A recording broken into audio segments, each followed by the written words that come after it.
ಇಂದಿಗೆ ದೇಶದ ಅತಿ ದೊಡ್ಡ ದುರಂತ ಪುಲ್ವಾಮಾ ದಾಳಿ ನಡೆದು 7 ವರ್ಷ.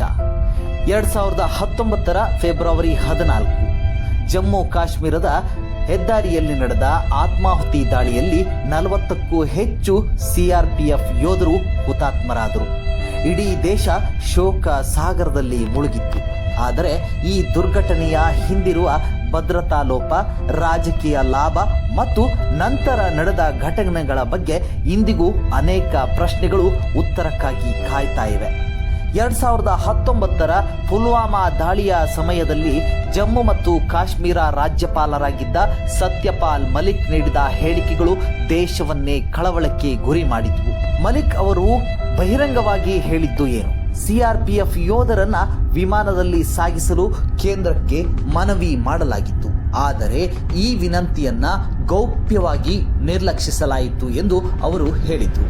ಈ ನಡುವೆ ಭದ್ರತಾ ಲೋಪದ ಬಗ್ಗೆ ಪ್ರಶ್ನೆ ಮಾಡಿದಾಗ ಇದನ್ನ ಮೌನವಾಗಿ ಇರಿಸಬೇಕು ಎಂಬ ಸಂದೇಶ ಕೇಂದ್ರದಿಂದ ಬಂದಿತ್ತೆಂಬ ಸೂಚನೆಯನ್ನು ಕೂಡ ಸತ್ಯಪಾಲ್ ಮಲಿಕ್ ನೀಡಿದ್ರು.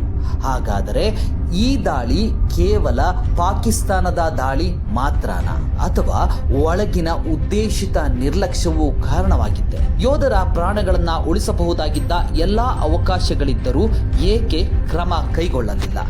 ಈ ಎಲ್ಲ ಪ್ರಶ್ನೆಗಳ ನಡುವೆ ಬಿಜೆಪಿ ಪಕ್ಷದ ಸಿಂಪಥೈಸರ್, ಪತ್ರಕರ್ತ ಎಂದೇ ಗುರುತಿಸಿಕೊಂಡಿದ್ದ ಅರ್ನಬ್ ಗೋಸ್ವಾಮಿ ಅವರ ವಾಟ್ಸಪ್ ಚಾಟ್ ಹಿಸ್ಟರಿ ಬಹಿರಂಗವಾದಾಗ ಮತ್ತೊಂದು ಆಘಾತಕಾರಿ ಅನುಮಾನಗಳು ಮೂಡಿತ್ತು. ಆ ಚಾಟ್ಗಳಲ್ಲಿ ಪುಲ್ವಾಮಾ ಘಟನೆ ನಂತರದ ಕೆಲವೇ ನಿಮಿಷಗಳಲ್ಲಿ ಅರ್ನಬ್ ಗೋಸ್ವಾಮಿ ತನ್ನ ವಾಟ್ಸಪ್ ಚಾಟ್ನಲ್ಲಿ ಇದು ದೊಡ್ಡ ಗೆಲುವು ತರುತ್ತದೆ ಎಂಬ ರೀತಿಯ ಸಂಭ್ರಮ ವ್ಯಕ್ತವಾಗಿರುವ ಅಂಶಗಳು ವರದಿಯಾಗಿತ್ತು. ಒಂದು ರಾಷ್ಟ್ರ ದುಃಖದಲ್ಲಿ ಮುಳುಗಿರುವಾಗ ಯಾರಿಗೆ ಅದು ರಾಜಕೀಯ ಅವಕಾಶ ಆಗಿತ್ತು? ಪುಲ್ವಾಮಾ ದಾಳಿಯ ಕೆಲವೇ ದಿನಗಳಲ್ಲಿ ಬಾಲಾಕೋಟ್ ದಾಳಿ ದೇಶಾದ್ಯಂತ ರಾಷ್ಟ್ರೀಯತೆಯ ಅಲೆ ಮತ್ತು ತೀವ್ರ ಭಾವನಾತ್ಮಕ ವಾತಾವರಣ ಸೃಷ್ಟಿ ಮಾಡಿತ್ತು. ಅದರ ನಂತರ ನಡೆದ 2019ರ ಭಾರತದ ಸಾರ್ವತ್ರಿಕ ಚುನಾವಣೆಯಲ್ಲಿ ಭಾರತೀಯ ಜನತಾ ಪಾರ್ಟಿ ಭರ್ಜರಿಯಾಗಿ ಜಯ ಸಾಧಿಸಿತ್ತು. ಇಲ್ಲಿ ಪ್ರಶ್ನೆ ಏನೆಂದರೆ, ಯೋಧರ ರಕ್ತದ ಮೇಲೆ ಬಿಜೆಪಿ ರಾಜಕೀಯ ಲಾಭ ಕಂಡುಕೊಳ್ಳಲಾಯಿತೆ. ದುರಂತವನ್ನ ರಾಷ್ಟ್ರೀಯ ಭಾವನೆಗಳ ಅಡಿಯಲ್ಲಿ ಮತಗಳಾಗಿ ಪರಿವರ್ತಿಸಲಾಯಿತೆ. ಕೇಂದ್ರದಲ್ಲಿ ನರೇಂದ್ರ ಮೋದಿ ನೇತೃತ್ವದ ಸರ್ಕಾರ ಆಡಳಿತದಲ್ಲಿ ಈ ವರ್ಷಗಳಲ್ಲಿ ಪುಲ್ವಾಮಾ ಮಾತ್ರವಲ್ಲ, ಅನೇಕ ಭಯೋತ್ಪಾದಕ ದಾಳಿಗಳು ಸಂಭವಿಸಿವೆ. ಪಠಾಣ್ಕೋಟ್ ದಾಳಿ, ಉರಿ ದಾಳಿ, ಗಡಿಭಾಗದ ನಿರಂತರ ಗುಂಡಿನ ಚಕಮಕಿಗಳು, ಅಮರನಾಥ್ ಯಾತ್ರಿಕರ ಮೇಲಿನ ದಾಳಿ, ಪಹಲ್ಗಾಮ್ ದಾಳಿ, ಜಮ್ಮು ಕಾಶ್ಮೀರದ ಸರಣಿ ದಾಳಿಗಳು, 2023ರ ಡನಗ್ರಿ ಹತ್ಯಾಕಾಂಡ, ಅನಂತ್ನಾಗ್ ದಾಳಿ, ಕುಟುವಾ ದಾಳಿ ಎರಡ.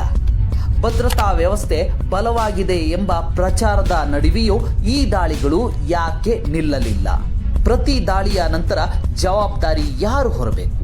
ಆದರೆ ಈ ದಾಳಿಯ ಹೊಣೆ ಯಾರು ಹೊರ್ತಾ ಇದ್ದಾರೆ? ಪ್ರತಿ ಬಾರಿ ರಾಷ್ಟ್ರಭಕ್ತಿಯ ಕೂಗಾಟ, ಆದರೆ ಮೂಲಭೂತ ಪ್ರಶ್ನೆಗಳಿಗೆ ಉತ್ತರವೇ ಇಲ್ಲ.